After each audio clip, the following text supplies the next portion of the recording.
Good afternoon, ladies and gentlemen, and welcome to today's meeting of the Cabinet. During the live broadcast, members are asked and officers are asked to ensure that mobile phones are placed in silent mode and that microphones are switched off when not in use. Item 1, apologies for absence. Would member services please report any apologies for absence? Thank you. We have no apologies today. Thank you. Thank you.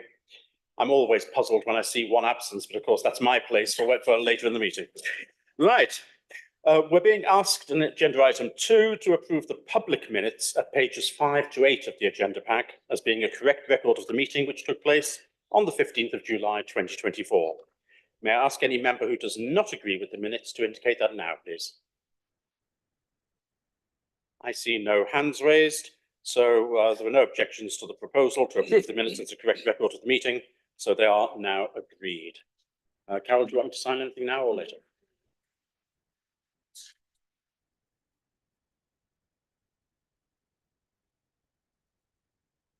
Thank you. Right, agenda item 3, urgent items. There aren't any urgent items for consideration today. Agenda item 4 is interests, and this is to receive any declarations of interest under the local code of conduct or any interest under the code of conduct on planning matters in respect of any items to be discussed at this meeting. If you have anything to declare, please would you inform the meeting now? No hands are raised, thank you. If anything occurs to any member during the course of the meeting that they have an interest that they should declare, would you please do so immediately? Agenda item 5 is the annual report for 2023-24. The report is on pages 9 to 34 of your agenda pack. And this is the report to Cabinet which sets out the Council's achievements in delivering its corporate priorities. And the report itself, which is 20 pages long, is on pages 15 to 34 of your packs. I'll propose this. In fact, I'll propose it now. May I have a seconder, please, before I speak? Councillor Mrs. French, thank you very much indeed. Well, this report links performance to the business plan priorities, and those are set out as being under the headings of communities, environment, economy, and quality organisation. And it has been a challenging time in 2023-24, particularly financially. Not everything is perfect, a good example being the relentless increase that there is in homelessness pressures that we've had. However, we have managed to continue to achieve high quality services whilst keeping our budget balanced. And I am happy to propose this report. Would anyone care to speak? No. Okay, no further speakers. Then the recommendation is at page 9 of the agenda pack, and it states that we approve the annual report of the Council. Those in favour, please show. That's agreed unanimously. Thank you very much indeed. Agenda item 6 is the review of fixed penalty notice fine levels for environmental crime offences and is to be found on pages 35 to 48 of the agenda pack. May I ask Councillor Murphy to propose this report? Thank you, Mr. Chairman. In 2023 Antisocial Behaviour Action Plan, the government explained that it wanted to see councils take a much tougher approach to these forms of antisocial behaviour, environmental crimes such as fly tipping, and set out a new upper limit for fixed penalty notices. The use of fixed penalty notices are an efficient way of tackling these crimes, and the payment rate of these FPNs is in the region of 80 to 90%. The council activity, that's the number of recorded fly tips, investigations, FPNs served for all offences and prosecutions, are published each year by DEFRA, and currently FDC are performing in line with similar councils. The recommendation is to ensure a suitable financial deterrent is in place to successfully continue our work in the field. When you see the list of the things that we are doing, we're putting up most of the items. Littering goes up from 150 to 300, but then there's a reduced payment if you pay early. Fly tipping is in 2 levels now because fly tipping is getting quite a big thing what we have to do. So we're doing the first level is up from £400 to 600, and the large scale offences are up to £1,000 fine. The household waste duty of care is reduced to is £600 and is reduced to £450 if paid within 10 days. And there's two at the bottom of the chart that you'll see, which is the graffiti and fly posting, which have never had any at all fines for them. They're now being fined £300 each and £250 if paid within 10 days. The proposal set out in this report reflect changes to legislation and proposed variations to existing arrangements which are legally permissible. The income for these fines is used to undertake more awareness campaigns and to support the council's cleansing services costs. This is a requirement of the legislation, and the council cannot use these funds for other reasons. So we'll go to the recommendation. There's only more that the Cabinet approve the proposed changes in the fine levels as enabled by the Environmental Offences Regulations. Thank you very much indeed, Councillor Murphy. May I have a seconder, please? Councillor Mrs. French, thank you very much indeed. The item is now open for discussion. Would anyone care to say anything? Councillor Seaton first. Thank you, Chair. I mean, I do fully support the proposed new increases. One question would be on the fly tipping, the current fine of £400. Was there a reduction if you paid that early? And if not, on the new fine, you're only looks as though you're only going to pay another £50, which to try and deter fly tipping, I don't think is enough, to be honest. Thank you. Thank you, Councillor Murphy. Please use your microphone. Sorry. Yes, so I don't know what the lower fine, but there was a fine. I think it was about £250 that if you paid it on time. Thank you very much. Councillor Mrs. French. Yes, I fully support this. I agree with Councillor Seaton. I think the fine should be more. Thank you. Councillor Scantlin. Thank you, Chairman. I fully support this because I think this the fly tipping and general detritus that gets left in the streets is absolutely appalling, and any deterrent that can stop it, I totally agree with. And I think, as long with Councillor French, I think the fine should be higher, but unfortunately we can't do that at this moment in time. So I fully support it. Thank you. Councillor Tierney. Thank you, Chairman. I'm also in support of it. The public are very clear that they want us to take strong action against environmental crimes, and people who do it don't do it by accident. It's a deliberate choice they make, and it's important that when they are fined, it's a proper deterrent. Now, if they can save more money by fly tipping, for instance, than they get fined, the fine's not going to be effective. So I'm actually in support of higher fines as well, and going forwards, think we should continue to increase them. Thank you.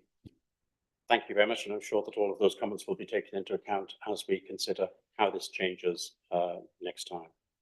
So the recommendation that we have in front of us is that the Cabinet approve the proposed changes in fine levels as enabled by the Environmental Offences Regulations. Those in favour, please show. That's unanimous. Thank you very much indeed. Agenda item 7 is the proposed increase to current Hackney carriage vehicle table of maximum fares. And this is to be found on pages 49 to 62 of the agenda pack. Before proceeding with this item, members will note within the recommendations on page 49 of the agenda that Council is being recommended to approve the proposals at Appendix A. For the avoidance of doubt, this recommendation should have received that Cabinet approve the proposals. Article 7, paragraph 1.1 specifies that Cabinet will carry out all of the Council's functions which are not the responsibility of any other part of the Council, whether by law or under this Constitution. Paragraph 2.4 of Article 4 of the Constitution specifies the functions which are to be reserved to full Council, of which this is not one.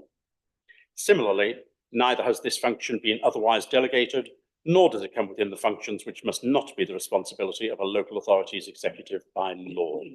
It is therefore requested that the recommendation is amended so that the word Council is replaced with the word Cabinet. Is that agreeable to everyone? Please show. That's agreeable to Everyone, including Councillor Hoy? Thank you very much indeed. That's unanimous. Thank you. Right, I'll now ask Councillor Hoy to propose the report. Thank you, Chairman. So I've got quite a lot to say on this.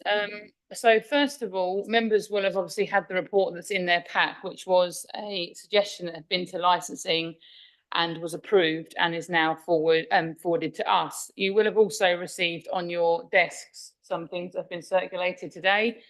So one of those is I don't want to use the word petition, but I suppose like a letter from local residents that has been, well, we don't know whether it's kind of been handed round or we don't know the format it was given to them, but they've kind of obviously signed that. We also have a similar type letter from Hackney carriage drivers, and we also have a written statement from Councillor Patrick. So obviously my plan today is what was to come and propose this report. So there's been a few problems, I guess. First of all, well, I'll just start. Sorry if I'm seeming a little bit off the cuff, but it's because obviously we did receive this information less than an hour ago, which is not in the most potentially professional way for someone to give you this information. However, it is what it is, and we will, of course, still. But I do want to address the issue of process at the beginning of this meeting. So members may be aware or should be aware from reading the report that this was agreed at the licensing committee, and at the licensing committee, Councillor Patrick's group are represented on that, as they are done under political proportionality. And they obviously agreed, as did the Conservative members, with that paper. So, you know, it's a shame that if there was concerns with the paper, that wasn't raised with members of his group at the time to make them obviously input into the process. Obviously, we had the licensing committee, and the licensing committee made those recommendations. And again, I was not contacted by Councillor Patrick or any taxi drivers, actually, to be fair, about this increase at all to make their complaints. And I also saw Councillor Patrick at a taxi forum in which he said he would get in contact with me, and he did not get in contact with me. He just made a political attack online. So again, another missed opportunity. The taxi trade did request this rise. Councillor Patrick also put in a proposal for a rise, and in his proposal, while I can't remember the entire details of it, I do remember that he wanted the flag to go from £4 to £5, which was a 25% increase.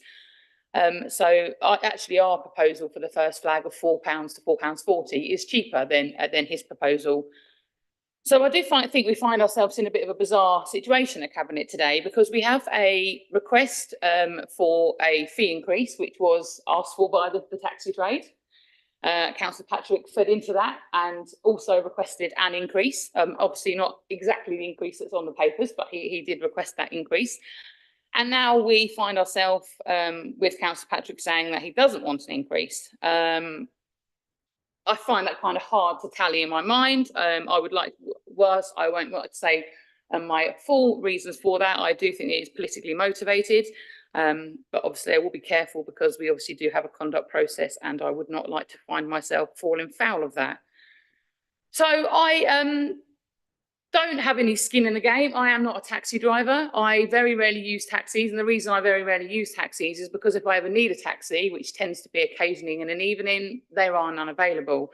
And one of the things that has been suggested by taxi drivers that I have spoken to is that the reason that people aren't, or one of the reasons, because there are many reasons why people aren't getting into the taxi trade, is because that, you know, if you're charging £4, you know, or like, for example, the other day I did get a taxi in Wisbech, went from my house into town, and it was about £4.60. And I thought, you know, would you on a Friday evening want to be leaving your house for £4.60 to take someone into town? I personally wouldn't. And so I can understand the logic of increasing the fares to allow for that. Now, the thing we must remember, and I will get onto this very shortly, is when we're saying increasing the fares, that is not Fenland District Council increasing the fares. We are increasing the amount that is allowed to be charged by taxi drivers. If a taxi driver right now wants to go and pick someone up and bring them from Wisbech to March for £1, they can. Obviously they wouldn't, because of the, you know, it's too cheap, but they legally could do that. It's just the maximum amount they are allowed to charge. So I think that when people say Fenland District Council are increasing the fares, that is obviously done to make a political point and to try and stir up ammunition. And so I want to talk you all through the things that are on your table. So the first is the letter from the saying, I, as a taxi using member of the public, have been made aware that Cabinet is likely to approve a substantial increase.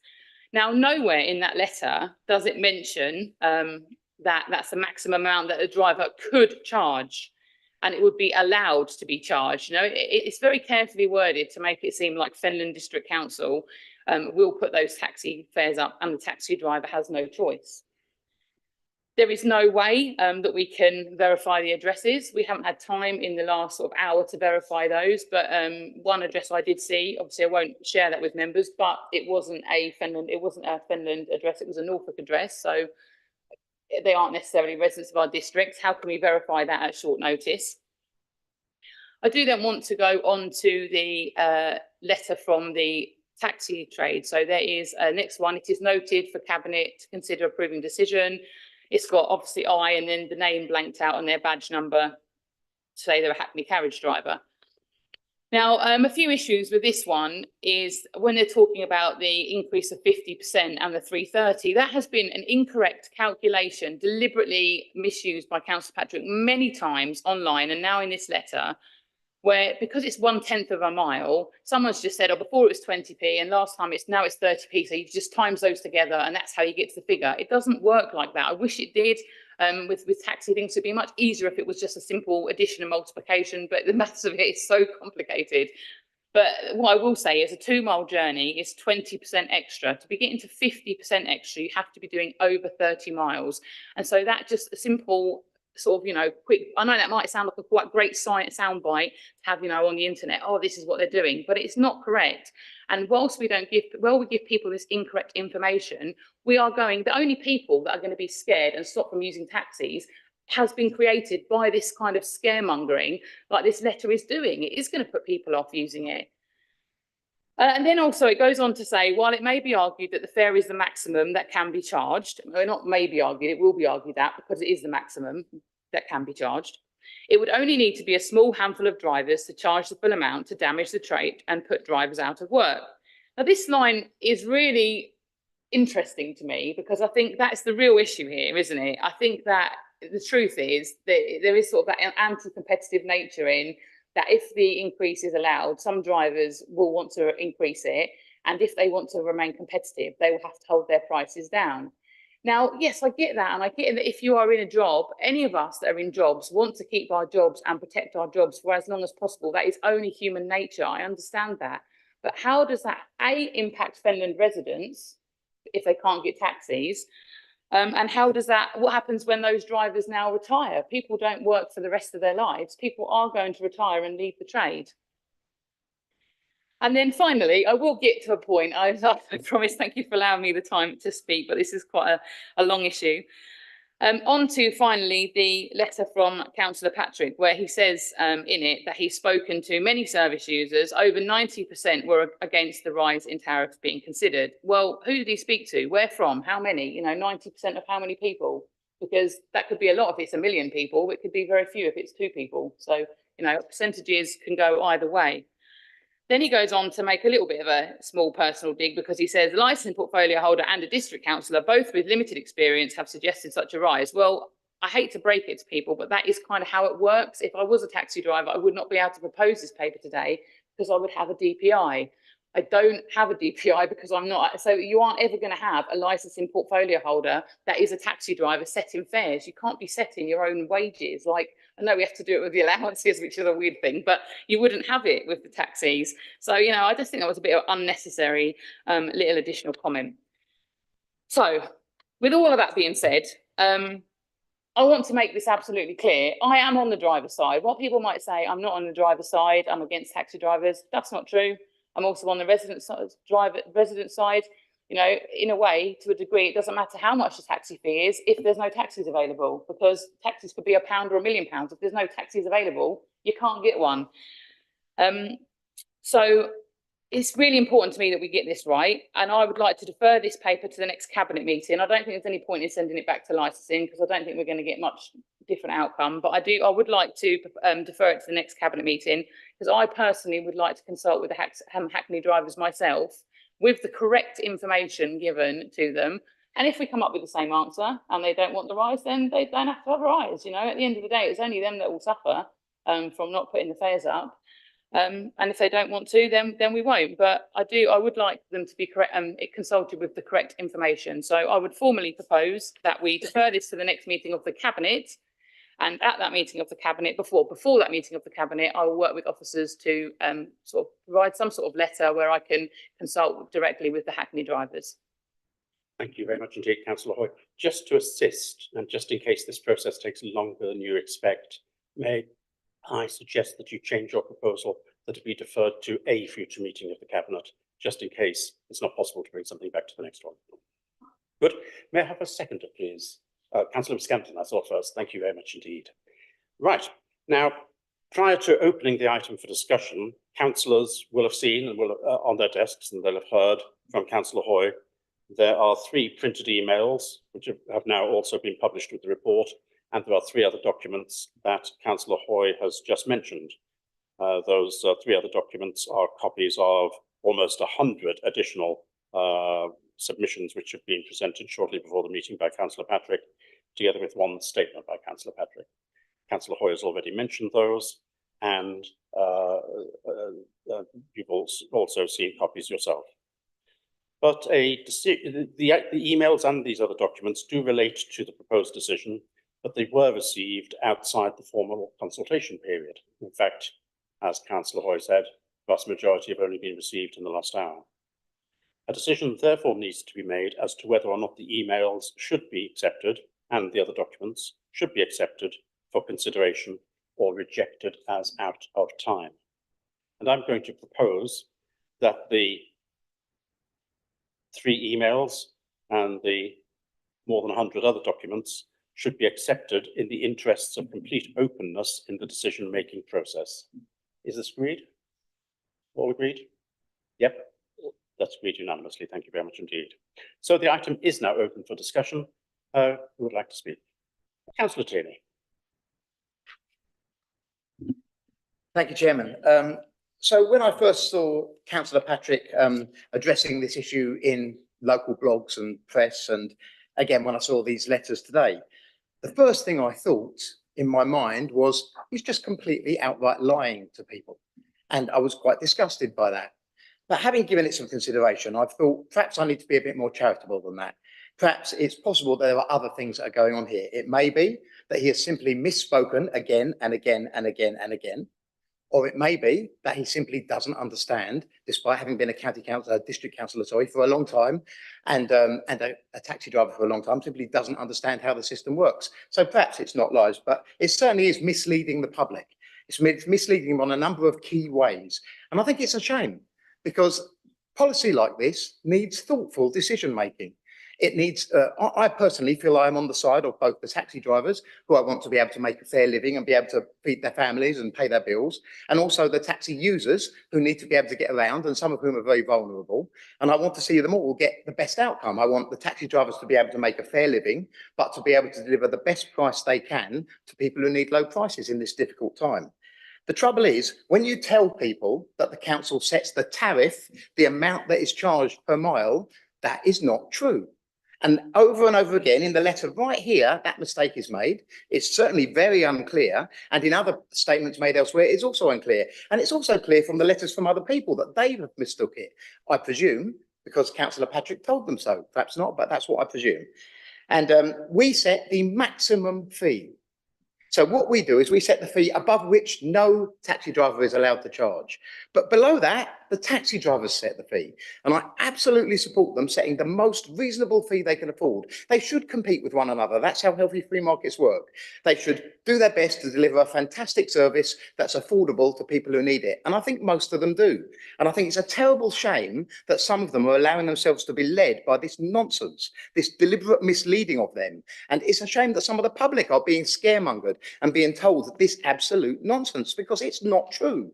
It is simply not true that we set the actual tariff that taxi drivers charge. We have no say in it. The taxi drivers set that. And I fully encourage them to set the best price that they can. That said, I don't mind the outcome. For me, if the taxi drivers were all to say we don't want any rise in the maximum tariff, fine, don't have it then. If it doesn't encourage new drivers in, if you can't afford to pay your bills next year, blame Councillor Patrick. I'm absolutely okay with that. I would personally prefer if we didn't have any say in the maximum tariff at all. I actually think in a free market, they should set their maximum tariff. And if it's too expensive, nobody will use them, they'll be out of business, because that's how markets are supposed to work. But I do find it disgusting when this level of misleading information is put out to so many people simply to score cheap political points. It's just awful. And it's the worst sort of local politics. Thank you. Thank you, Councillor Tierney. Does anyone else wish to say anything? Councillor Mrs. French. Thank you. Yeah, I totally agree that this item should be deferred, just to be transparent and to be fair to users and the taxi drivers. So I fully support the deferment.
Thank you. So this report updates Cabinet regarding the Council's emergency accommodation tender process. This is different from any hotel accommodation for asylum seekers, which is not a service paid for or managed by this council. We have no such accommodation in the district at this time. Legally, we have to house homeless clients in emergency interim accommodation if they meet the legal threshold.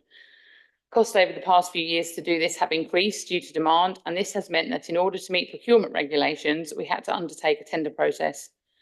A full tender process was undertaken, inviting new and existing providers to submit a tender. Officers undertook checks on all of the providers and submitted a response, and all met the required standards. Therefore, all have been accepted onto our framework to help meet our emergency duties. Council has produced a cost-based framework to be used operationally, ensuring best value for money to ensure wherever possible we choose the cheapest provider subject to availability, and we have plans in place which are ongoing to reduce the cost going forward. The recommendation is set out in paragraph 3.1. Thank you, Councillor Hoy. May I have a seconder, please? Councillor Mrs. French, thank you very much indeed. The item is now open for discussion. Would anyone care to speak on it? Councillor Mrs. French. Thank you. Yeah, I totally agree with you. Whilst you're looking at this, Councillor Hoy, can you look at the number of empty property, vacant properties that these social landlords actually own? I've picked up quite a few across my county division, and some of them have been empty for over a year. So if you could look into the providers, please. Thank you, Councillor French.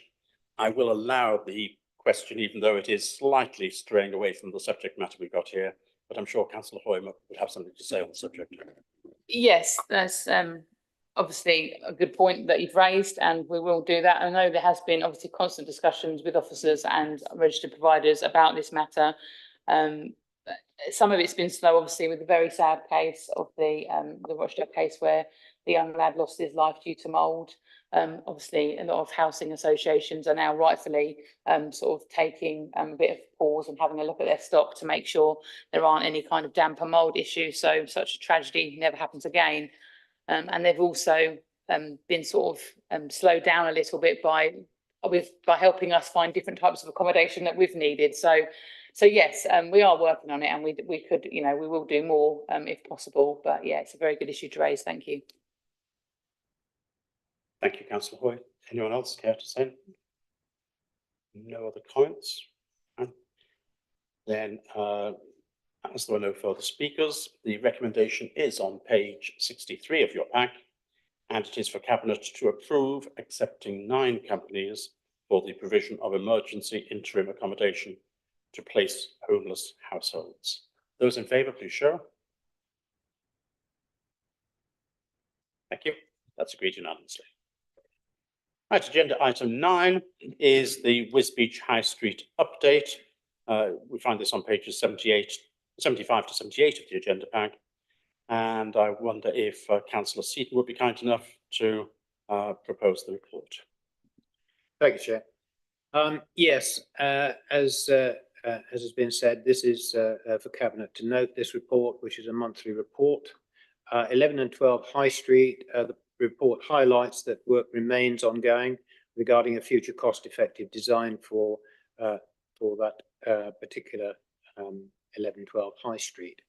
And I continue to push to get some further information on this, because this has been going on for quite some time, as we all are aware. On 24 High Street, work continues on that. We expect to be roofing the new building late in October. As highlighted in the report and the reports of previous months, discussions remain ongoing between our contractor and the council team regarding a claim for extra time from the contractor, which would mean additional costs to the council. The contractor's original claim has been formally rejected, with the council making a without prejudice offer, and we are awaiting a response from the contractor. There remains a further issue to resolve formally. This one is concerning additional material volumes that the contractor believes is necessary, and the extra time necessary to build with these materials. It is anticipated that this will be addressed formally by the client, FDC, in the next 2 weeks. Whilst the expected roofing works are positive, the anticipated handover date of the building will certainly be in the first quarter of 2025 and not in 2024 as originally planned. And as I said, Chair, this is for the Cabinet to note this report. Thank you. Thank you. Thank you, Councillor Seaton. May I have a seconder, please? Councillor Tierney, thank you very much indeed. Are there any questions or comments? The item is now open for discussion. Nothing? Okay. Well, at the bottom of page 76, we have the recommendation, which is to note the ongoing construction work at 24 High Street and the progress in relation to the options for 11 to 12 High Street. Those in favour of so doing, please show. That's agreed unanimously. Thank you very much indeed. Agenda item 10, which is found on pages 79 to 80 of the agenda pack, is the draft 6-month Cabinet Forward Plan. Are there any questions or comments on the plan? Councillor Mrs. French. Thank you. I understand through Mark Greenwood, the discussion will take place with Chapel Road Car Park next month. I have an update.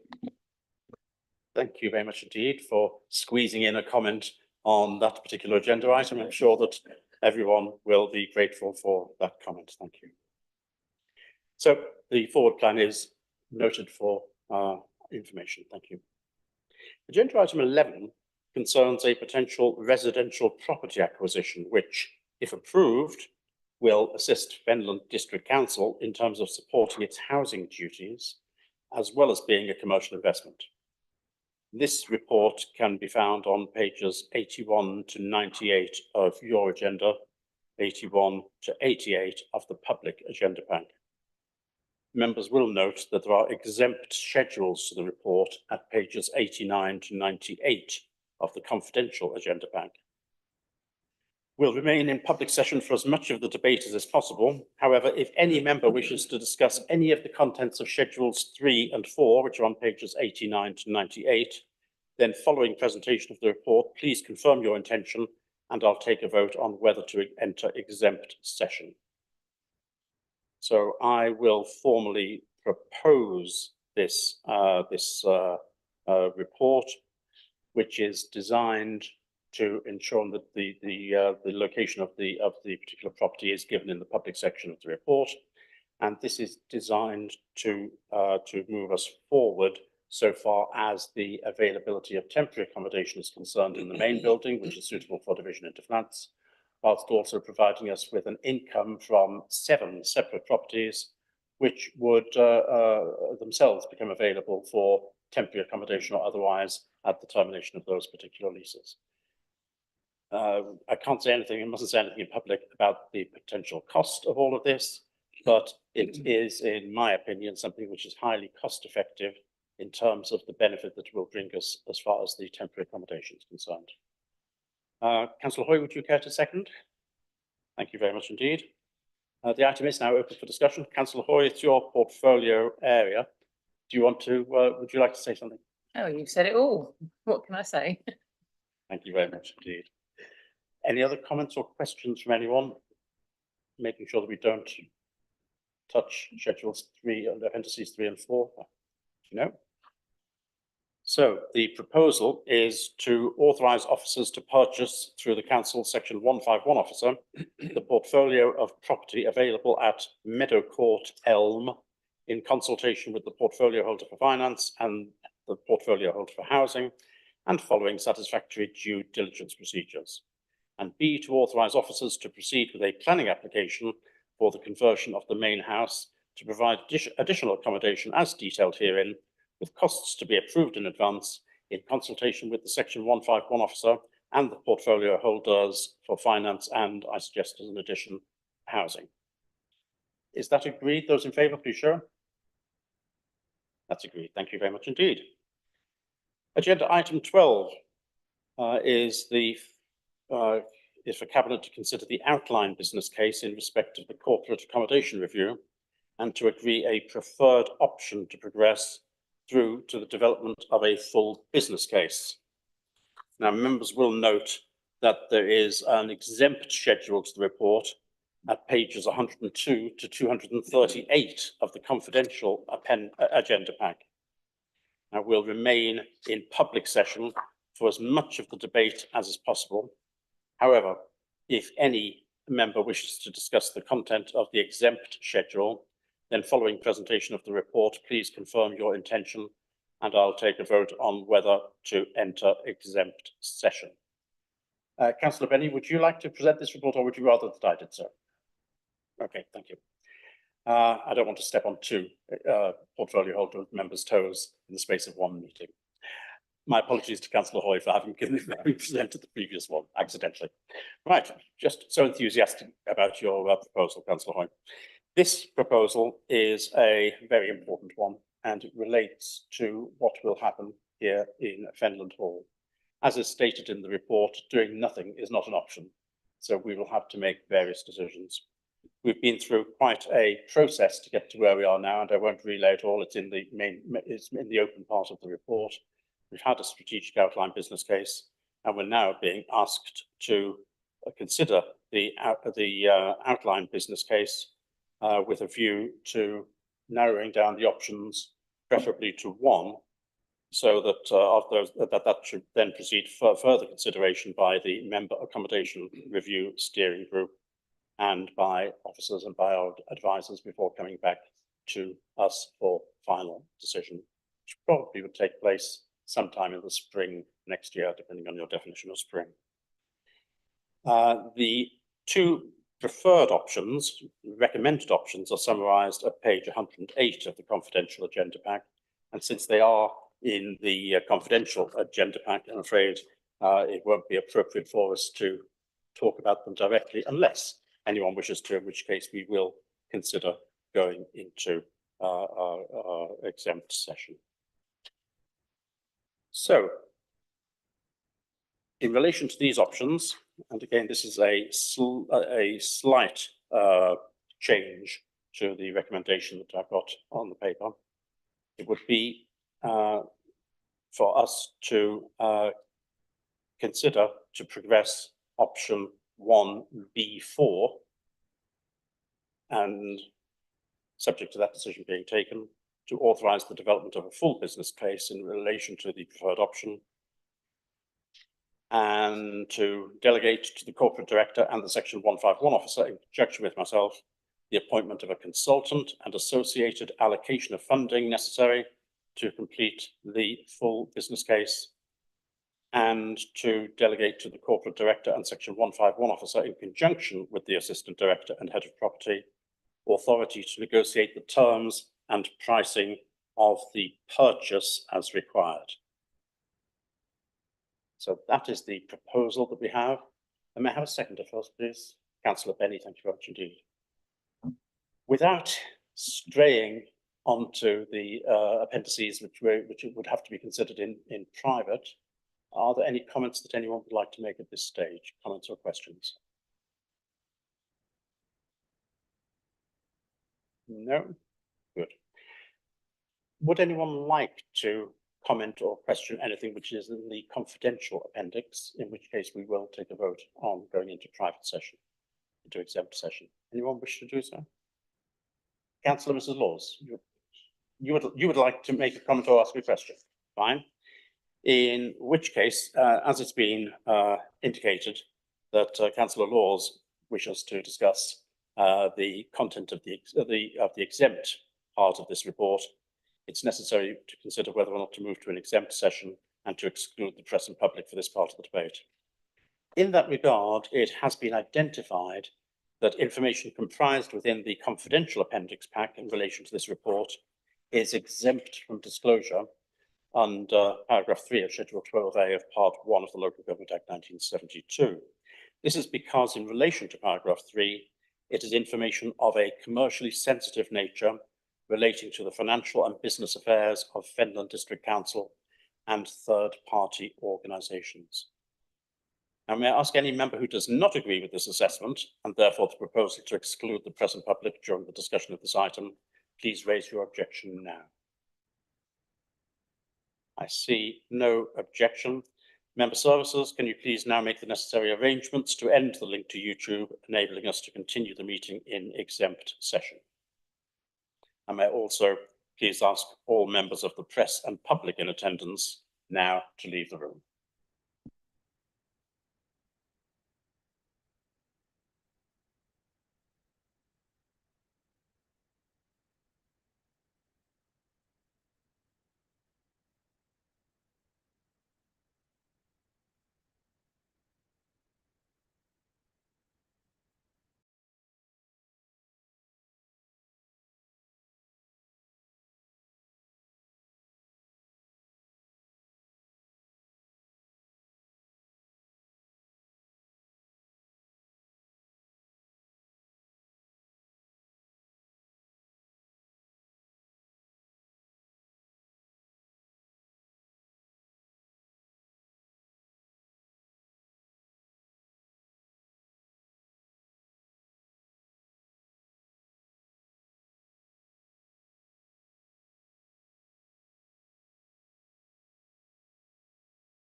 Right, ladies and gentlemen, if we can proceed, we now move to the vote on the agenda item 12, and the slightly amended recommendations are as follows: to progress option 1B IV 4, and subject to that decision being taken, to authorize the development of a full business case in relation to the preferred option, to delegate to the corporate director and section 151 officer, in conjunction with myself, the appointment of a consultant and associated allocation of funding necessary to complete the full business case, and to delegate to the corporate director and the section 151 officer, in conjunction with the assistant director and head of property, authority to negotiate the terms and pricing of the purchase as required. All those in favour, please show. That's agreed unanimously. Thank you very much indeed. Agenda item 13, items which the chairman has under item 3 deemed urgent. Well, as previously, there are no such items. We do next move on to agenda item 14, and the remaining items on the agenda, 14 and 15, have not been published on the basis that they are considered exempt from disclosure under paragraph 3 of Schedule 12 of Part 1 of the Local Government Act 1972. This is because the content of these agenda items is considered to be of a commercially sensitive nature, relating to the financial and business affairs of Fenland District Council and third-party organisations. May I ask any member who doesn't agree with this assessment, and therefore the proposal to exclude the press and public during the discussion of these items, to please raise their objection now. I see no objections. Thank you. Member services, can you please now make the necessary arrangements to end the link to YouTube, enabling us to continue the meeting in exempt session.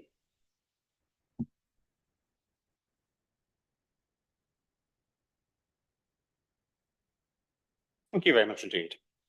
Agenda item 14